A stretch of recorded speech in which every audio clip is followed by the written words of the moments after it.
Hello at maligayang pagbabalik ngayong ika-42 episode ng ikalawang yugto ng Relax, si Lord at ang mga Santo ang bahala sa atin. Ito po si JM at ngayon ay gugunitain natin ang pagsisimula ng Semana Santa. Sa pamamagitan ng pagsisimula ng linggo ng palaspas sa pagpapakasakit ng Panginoon. Bago tayo dumako sa mga pagbasa ngayong araw na ito ng linggo ng palaspas sa pagpapakasakit ng Panginoon, pakinggan muna natin ang Ebanghelyo para sa pagpasok ni Jesus sa Jerusalem. Ang pagpapahayag ng mabuting balita ng Panginoon ayon kay San Lucas. Papuri sa iyo, Panginoon. Noong panahong iyon, nagpauna si Jesus patungong Jerusalem.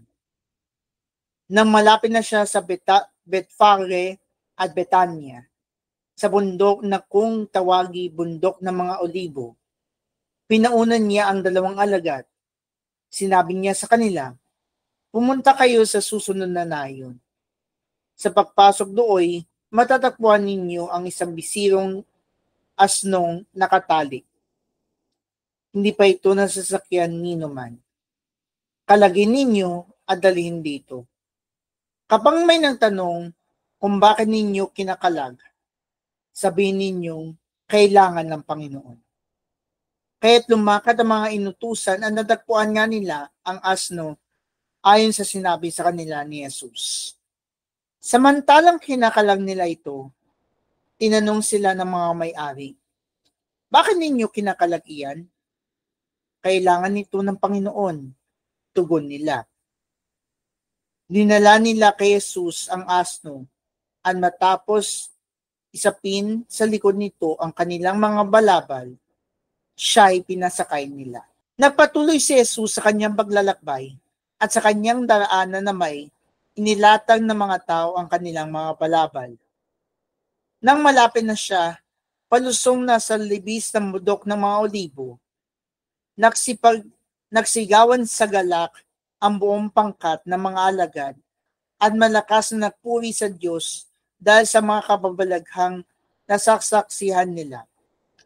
Ang wika nila, purihin ang hari na dumating sa ngalan ng Panginoon, kapayapaan sa langit, purihin ang Diyos.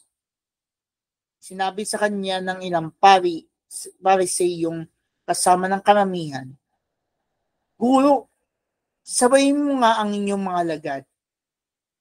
Sumagot siya, sinasabi ko sa inyo, kapag tumahimik sila, ang mga bato na ang sisigaw. Mga relaxers, mga kapatid, narinig natin ang mabuting balita ng ating kaligtasan. Pinupuri ka namin, Panginoong Hesukristo. Ngayon ay pakinggan naman natin ang pagsisimula ng linggo ng pagpapakasakit.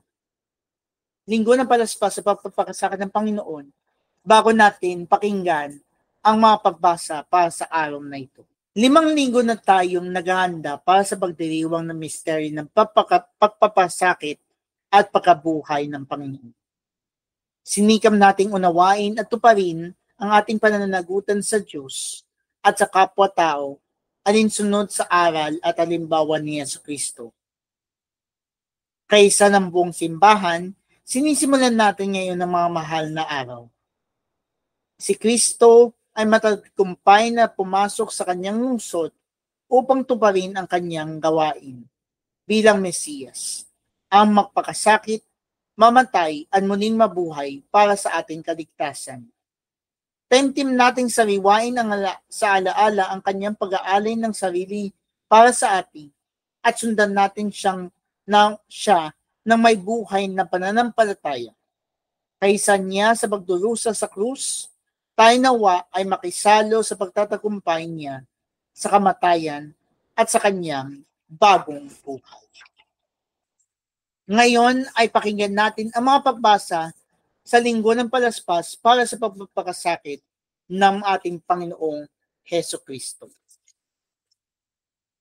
Ang ating unang pagpapahayag ay ayon sa aklat ni Propeta Isaías, Kabanata 50, talata 4 hanggang 7. Bago natin pakinggan ang unang pagpapahayag, narito muna ang panimula sa unang pagbasa. Ipinahayag ni Propeta Isaías ang ganap na pagtitiwala at katapatan ng paglilingkod ng Panginoong Diyos sa gitna ng mapag-uusig at paghihirap. Sinasagisan ng lingkod na ito ang Panginoong Hesus na magpapalaya sa bayan ng Diyos. Pagpapahayag mula sa aklat ni Propeta Isaías. Ang makapangyarihang Panginoon ang nagturo sa akin ng sasabihin ko para tulungan ang mahihina. Tuwing umagay, kanyang binubuksan ang aking pandinig. Nananabik akong malaman kung ano ang ituturo niya sa akin.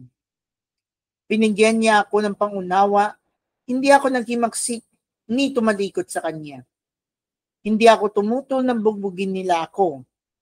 Hindi ako kumibo nang ako'y kanilang insultuhin. Pinabayaan ko silang bunutin ng buhok ko't balbas. Ngayon din ang lorhan nila ako sa mukha.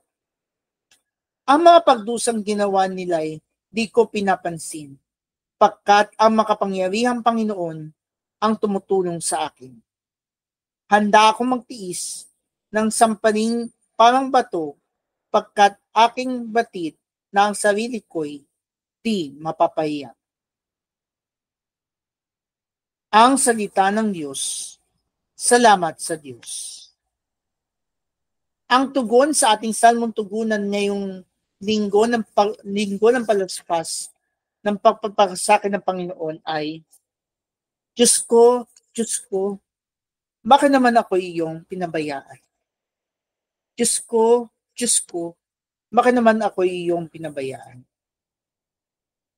Bawat tao ay makikita'y umiiling, nanunukso, palibak na nagtatawat, sinasabi ang ganito. Nagtiwala siya sa Diyos, ngunit hindi siya pansin. Kung talagang minamahal, bakit hindi intindihin?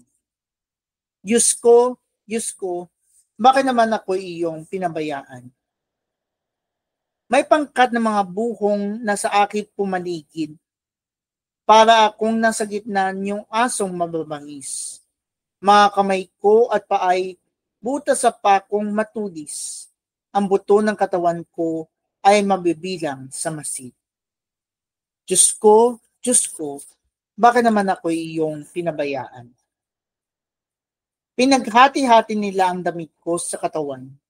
Ang hinubad na tunika'y tinaan sa sapataran. Huwag mo akong ulilahin, huwag talikdan, Panginoon. O aking tagapagligtas, bilisan mo ang pagtulong. Diyos ko, bakit naman ako iyong pinabayaan? Ang lahat ng ginawa mo ay ihayag ko sa lahat. Sa gitna ng kapulungay, pupurihin kitang ganap. Purihin ng Panginoon ng lahat ng kanyang lingkod. Siya'y inyong dakilain, kayong angkan ni Jacob, ikaw bayan ng Israel, ay sumamba at maglingkod. Diyos ko, baka naman ako'y iyong pinabayaan. Ang ating ikalawang pagpapahayag ay hango sa sulat ni Apostol San Pablo sa mga taga-Pilipos, Kabanata 2, talata 6 hanggang 11. Bago natin pakinggan ang ating ikalawang pagpapahayag, narito muna ang panimula sa ikalawang pagpapahayag. Napakababa si Jesus bilang tao at tinanggap ang kamatayan sa krus. Ngunit tinanghal din naman siyang Panginoon ng langit at lupa dahil sa kanyang muling pagkabuhay. Pagpapahayag mula sa sulat ni Apostol San Pablo sa mga taga-Filipos. Si Kristo Jesus, bagamat siya'y Diyos, ay hindi nagpilit na manatiling kapantay ng Diyos. Bagkus, hinubad niya ang lahat ng katangian ng pagkadiyos. Nakatawang tao ang namuhay na isang alipin. Nang maging tao, siya'y nagpakababa at naging masunurin hanggang kamatayan. Oo, hanggang kamatayan sa krus. Kaya naman, siya'y tinampok ng Diyos at binigyan ng pangalang higit sa lahat ng pangalan. Ano pa't ang lahat ng nilalang na nasa langit, nasa lupa, at nasa ilalim ng lupa ay maninikluhod at sasamba sa Kanya. At ipapahayag ng lahat na si Jesucristo ang Panginoon sa ikararangal ng Diyos Ama. Ang salita ng Diyos. Salamat sa Diyos. Masunuring Kristo Jesus naghain ng buhay sa krus. Kaya tinakila ng Diyos at binigyan ng ngalang tampok sa langit at sansinukob. Ngayon, tutungo na tayo sa mabuting balita ng pagpapakasakin ng Panginoong Jesucristo. At ito ay hango sa Ebanghelyo ni San Lucas, Kabanata 23, talata 1 hanggang 49. Ang pagpapakasakit ng ating Panginoong Jesucristo ayon kay San Lucas. Noong panahong iyon, tumindig ang matatanda ng bayan, ang mapunong saserdote at ang mga eskriba. Dinala nila si Jesus kay Pilato. Sinimulan nilang paratangan si Jesus. Ang tao ito'y nahuli naming nanunulsol sa aming kababayan na maghimagsik. Ang nagbabawal ng pagbabayad ng buwis sa Cesar. Pinapaniwala pa nila ang mga tao na siya ang Kristo, isang hari. Tinanong ni Pilato si Jesus, "Ikaw ba ang hari ng mga Hudyo?" Tumugon si Jesus, "Kayo na ang nagsasabi." Sinabi ni Pilato sa mga punong saserdote at sa mga tao, "Wala akong makitang kasalanan sa taong ito." Ngunit nagpilit sila at nagwikat. Sa pamamagitan ng kanyang mga tuloy, inudyukan niyang maghimagsik ang buong Judea. Nagsimula siya sa Galilea at ngayon narito na. Nang marinig ito ni Pilato, tinanong niya kung taga-Galilea si Jesus. At nang malaman siya ay mula sa nasasakupan ni Herodes, kanyang ibinadala siya sa taong ito na noon na may nasa Jerusalem. Tuwang-tuwa ito na makita si Jesus. Marami na siyang nabalitaan tungkol dito at matagal na niyang ibig makita. Umaasa siyang gagawa ito ng kababalaghan at ibig niyang makita iyon. Kaya tinanong niya ng tinanong si Jesus. Ngunit hindi ito sumagot kauntingan. Naroon ang mga punong saserdote at ang mga eskriba na walang tigil na kapabaratan kay Jesus. Hinamak siya at tinuya ni Herodes, pati ng kanyang mga kawal. Sinuotan siya ng maringang damit at ipinabalik kay Pilato. At ng araw ding iyon, naging magkaibigan sina Herodes at Pilato na dati magkagalit. Pinatawag ni Pilato ang mga punong saserdote, ang mga pinuno ng bayan at ang mga tao at sinabi sa kanila, "Isinagda ninyo sa akin ang taong ito sa kasalanang panunulsol sa mga tao. Ngayon siniyasat ko siya sa harapan ninyo at napatunayan kung walang katotohanan ang mga paratang ninyo sa kanya." Gayon din si Herodes. Kaya si Jesus ay pinabalik niya sa akin. Hindi siya dapat hatulan ng kamatayan. Wala siyang kasalanan. Kaya ipapahagupit ko lamang siya sa kapalalayain. Tuwing Paskwa, kinakailangan mapalaya si Pilato ng isang bilanggo para sa kanila. Subalit, sabay-sabay na sumigaw ang madla, "Patayin ang taong iyan! Palayain si Barrabas!" Nabilanggo si Barrabas dahil sa paghimagsik na nangyari sa lungsod at dahil sa pagpatay. Minsan pang nagsalita sa kanila si Pilato sa pagnanais na mapalaya si Jesus. Ngunit sumigaw ang mga tao, "Ipako sa krus! Ipako sa krus!" Ikatlong ulit na sinabi sa kanila ni Pilato, "Bakit? Anong ginagawa niya masama? Wala akong makitang dahilan upang siya ipapatay. Ipapagupit ko na lamang siya at saka palalayain." Natapwat lalo nilang pinasigawan dapat ipako si Jesus sa krus. At sa wakas ay nanaig ang kanilang sigaw. Kaya pinasya ni Pilato ng pagbigyan ng kanilang kahilingan. Pinalaya niya ang taong nabilanggo dahil sa paghihimagsik at pagpatay ayon sa hinihingi nila. At ibinigay sa kanila si Jesus upang gawin ang kanilang kagustuhan. Nang dala na nila si Jesus upang ipako, nasa lubong nila ang isang lalaking galing sa bukid. Ito'y si Simon na taga Cirene. Pinigil nila ito at pinapasan sa kanya ang krus. Kasunod ni Jesus. Sinusundan si Jesus sa maraming tao, kabilang ang mga babaeng na naghoy at nanambitan dahil sa kanya. Nilingon sila ni Jesus at sinabi sa kanila, "Mga kababaihan ng Jerusalem, huwag ninyo akong tangisan. Ang tangisan ninyo ay ang inyong sarili at ang inyong mga anak. Tandaan ninyo, darating ang mga araw na sasabihin nila, mapalad ang mga bao, ang mga sinapupunang hindi nagdadalang tao, at ang mga dibdib na hindi nagpasuso.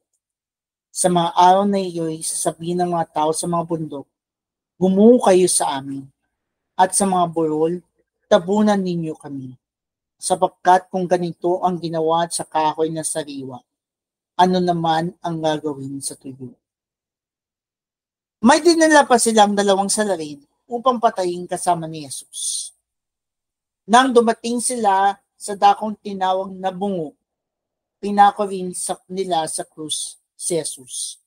Pinako rin ang 2 salarin, isa sa gawing kanan at isa sa gawing kaliwa.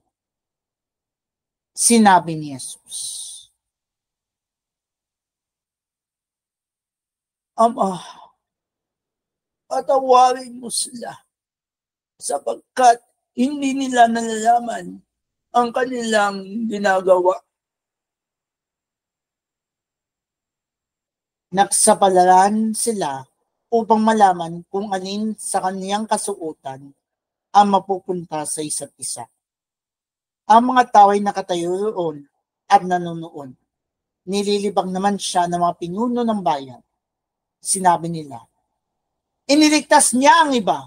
Iligtas naman ngayon ang kanyang sarili kung siya nga ang Mesiyas, ang hinirang ng Diyos." Nilibak din siya ng mga kawal, nilapitan at inalok ng maasim na alak. Sinabi nila, "Kung ikaw ang hari ng mga Hudyo, iligtas mo ang iyong sarili." At nakasulat sa ulunan ni Jesus sa wikang Griego, Latin at Hebreo, ang "Ito ang hari ng mga Hudyo." Tinuya siya ng isa sa mga salaring nakabitin at ang sabi, "Hindi ba ikaw ang Mesiyas? Iligtas mo ang iyong sarili, pati na kami." Ngunit pinagsabihan siya ng kanyang kasama, "Hindi ka ba natatakot sa Diyos? Ikaw may pinarusahang tulad niya. Matuwid lamang na tayo parusahan ng ganito dahil sa ating mga ginagawa. Ngunit ang taong ito'y walang ginagawang masama." At sinabi niya kay Jesus, "Jesus, alalahanin mo ako kapag naghahari ka na." Sumagot si Jesus, "Sinasabi ko sa iyo, ngayon di isasama kita sa paraiso." Nang mag-12 ng tanghali, nagdilim sa buong lupain hanggang sa 3 ng hapon. Nawala ng liwanag ang araw at ang tabi ng templo ay napunit sa gitna. Sumigaw ng malakas si Jesus. Ama, sa mga kamay mo'y pinagtatagubilin ko ang aking espiritu. At pagkasabi nito, nalagot ang kanyang hina. Manatili tayong tumahimik at pangnilayan natin ang pagpapakasakit at kamatayan ng Diyos ng ating Panginoong Hesukristo sa krus.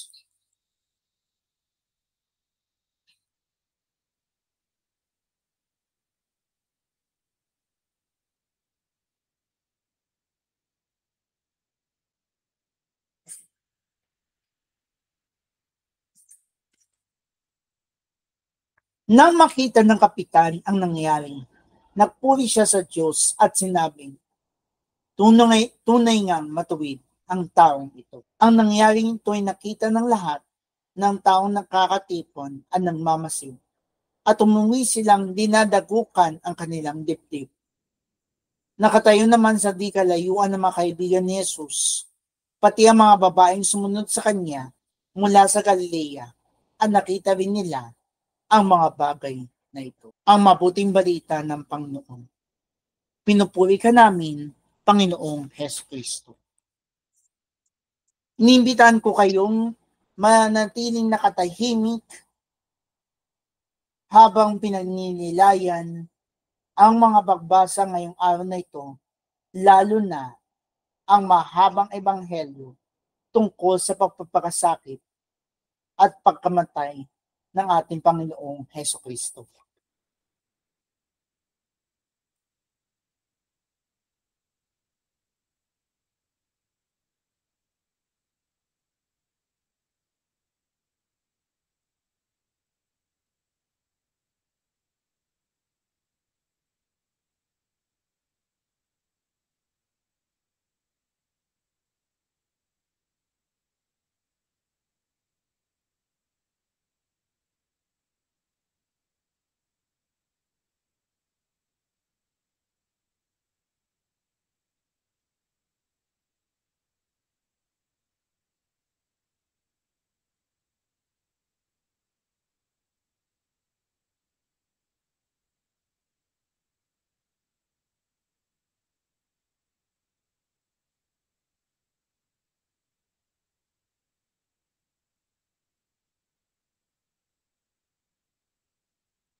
At habang naginilay kayo sa katahimikan, ay pakinggan natin ang pagninilay sa linggo ng palaspas sa pagpapakasakit ng Panginoon mula kay Padre Sebastian M. Gadya, ikatlo, SSP, na may temang ganito ko kayo kamahal. Ang linggo ng palaspas ay ang pagpasok natin sa mga mahal na araw, na siya namang tumutukoy sa mga huling araw ni Jesus dito sa lupa.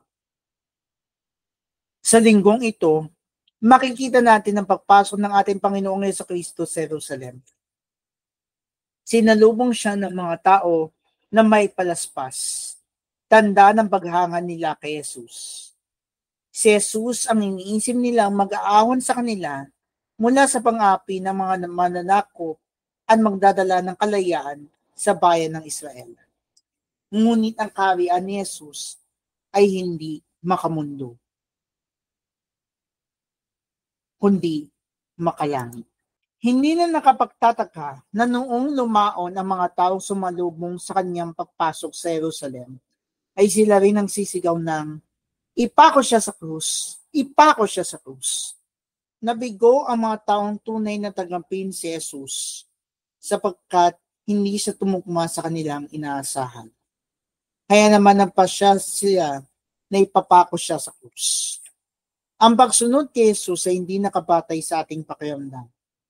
Samahan natin ang ating Panginoong Jesucristo, hindi kung kailan maginhawa ang sa ating pakiramdam, kundi kahit sa gitna ng sakit at paghihirap. Sa katunayan, hindi tayo ang sumasama kay Jesus.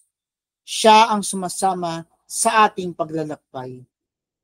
Tinawag ang susunod na 7 araw bilang mga mahal na araw, bagamat ang Huwebes Santo hanggang Sabado de Gloria ay triduo tungo sa pagkabuhay ng ating Panginoong Jesucristo. Dahil ito ang mga araw na pinakita kung gaano tayo kamahal ng Diyos sa katauhan ng ating Panginoong Jesucristo. Tunay nga tayong mahal ng Diyos sapagkat walang yaman sa sanlibutan ang makatutumbas sa pag-aali ni Jesus ng buhay upang tubusin tayo sa kasalanan. Dugo ni Jesus ang ipinangtubos sa atin. Ganito tayo kahalaga sa Diyos, bagamat wala siyang kailangan sa atin. Ganito niya tayo kamahal. Bilang pagtugon sa pagmamahal na ito, samahan natin sa Kanya ngayong mga mahal na araw sa pamamagitan ng pananahimik at pagdarasal ng daan ng krus. Huwag sana nating gamitin ang mga mahal na araw para magpunta sa bakasyonan. Samahan natin si Jesus hanggang sa krus at tanawin kung gaano na lamang niya inuunat ang kanyang mga kamay sa krus upang sabihin at ipadama sa atin, ganito ko kayo kamahal. Manalangin tayo sa ngalan ng Ama at ng Anak at ng Espiritu Santo. Amen. Ikuunan natin ang ating mga ulo. Ama naming mapagmahal, pagpalain mo ng iyong mga kaloob, buhat sa langit ang iyong sambayanan at pamalagiin mong sumusunod sa iyong kalooban sa pamamagitan ni Jesucristo kasama ng Espiritu Santo magpasawalang hanggan. Amen. Sa ngalan ng Ama at ng Anak at ng Espiritu Santo. Amen. Mga minamahal na kapatid, ang ating 47 araw ng pagninilay sa Kwaresma na nagsimula noong Miyerkules ng Abo ay magtutuloy hanggang Linggo ng Pagkabuhay sa ganap na 7:00 ng gabi. Samantalang, samahan natin ang ating Panginoon sa kanyang paglalakbay sa krus sa pamamagitan ng mga sumusunod na schedule ng paglalathala ng ating mga episode sa mga susunod na araw. Bukas, Lunes Santo, 14 ng Abril, hanggang Miyerkules Santo, 16 ng Abril, ang mga episode ay ipopost pa rin natin sa ganap na 8:30 ng gabi mula Lunes hanggang Miyerkules. Samantala, sa pagsisimula ng 3 yugto ng ating programa mula Huwebes Santo hanggang Sabado de Gloria ay iba ang ating schedule. Ang Huwebes Santo ay magkakaroon ng special na schedule mula 2 ng hapon sa wikang Ingles at 3 ng hapon sa wikang Filipino. Samantalang ang Biyernes Santo ng pagpapakasakit ng Panginoon, ang ating mga schedule ng pagpo-post ng ating episode ay sa ganap na 1 ng hapon sa wikang Pilipino at 2 ng hapon sa wikang Ingles. Samantalang sa Sabado de Gloria, ang ating episodes ay ipopost sa ganap na 1 ng hapon sa wikang Filipino at 5 ng hapon sa wikang Ingles. Magbabalik muli ang ating regular na schedule ng pagpo-post ng mga episodes simula sa linggo ng muling pagkabuhay ng ating Panginoong Jesucristo sa ganap na 8:30 ng gabi. Ito si JM na lagi na napapaalala na sobrang mahal tayo ni Jesus. Samahan natin ang ating Panginoong Hesukristo hanggang sa krus at tanawin natin kung gaano na lamang niya iniunat ang kanyang mga kamay sa krus upang sabihin at ipadama sa atin na ganito tayo kamahal ni Jesus. Pagpalain tayo ng ating Panginoon sa buong linggo ng mga mahal na araw. Pagpalain tayo ng ating Panginoong Hesukristo.